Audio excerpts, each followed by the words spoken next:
કે આપણે ઘટતા જઈએ છીએ, આપણામાં વિભાજન છે, ખ્રિસ્તીઓની સંખ્યા વધતી જાય છે, વસ્તી વધતી જાય છે. મુસલમાનો વળી એક જુદો વિષય છે. ખ્રિસ્તીના મુસલમાનના વિષયને બહુ સીધો સંપર્ક કરવાની, જોડવાની બહુ જરૂર નથી. બે અલગ વિષયો છે. એક આતંકવાદીઓનો પક્ષધર છે, દેશદ્રોહીઓનો પક્ષધર છે, હિંસક લોકોનો પક્ષધર છે, અને એક ફોસલાઈ હાથ ફેરવી પટાઈ અને ધર્માંતર કરાવનારા લોકો છે.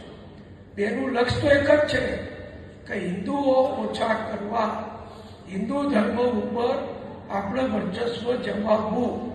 આ વર્ચસ્વ જમાવવા ક્રિશ્ચિયન મિશનરી એ બહુ સિફતપૂર્વક, બહુ સલુકાઈથી એ ધર્મ પરિવર્તનનું કામ કરે છે. કપડાં આપે, ભણાવે, દવાખાનું કરે, નિશાળ કરે, હોસ્ટેલો કરે, અને પેલા લોકો એમની રીતે હિંસક રીતે એક જ વાત કરી એમનું કામ કરે છે.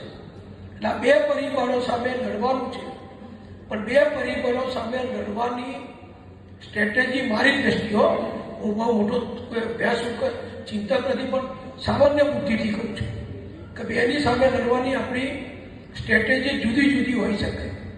એકની સામે એના જેવું સેવાકીય કામ, એના જેવું શિક્ષણનું કામ, એના જેવું શાળાઓનું કામ એ કરીને આપણા લોકોને આપણામાં જાળો બને છે. બીજાની જોડે તો બીજાની સામે આપણે વ્યક્તિગત નાગરિક તરીકે તો બહુ ના કરી શકીએ. એ સરકારનું કામ છે, સંરક્ષણ દળોનું કામ છે. અને અત્યારે આપણી ભાજપની સરકાર આવ્યા પછી દિલ્હીમાં બહુ બેખૂબી રીતે બધું ચાલી રહ્યું છે. તમે જુઓ નક્સલવાદ એ નાની વાત નથી. છત્તીસગઢ, મધ્યપ્રદેશ, ઝારખંડ એ વિસ્તારો આદિવાસીઓમાં આ જ વાત છે કે આ આપણું પડાઈ લીધું, આપણું લઈ લીધું, આપણું છે. કોઈ વીજળી નહીં આવવા દેવાની, કારખાનું નહીં નાખવા દેવાનું, રોડ નહીં બનવા દેવાનું. અને નક્સલવાદ એ ડાબેરીઓ. નક્સલવાદ એટલે ડાબેરીઓ, સામ્યવાદીઓ એ જુદા નથી.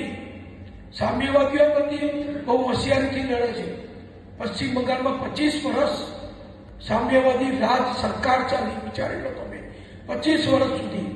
અને આ વીપી સિંહના એવા બધાના સમયમાં તો સામ્યવાદીઓ ભારત સરકારના મંત્રી હતા, એક તો સ્પીકર બન્યા હતા સોમનાથ ચેટર્જી.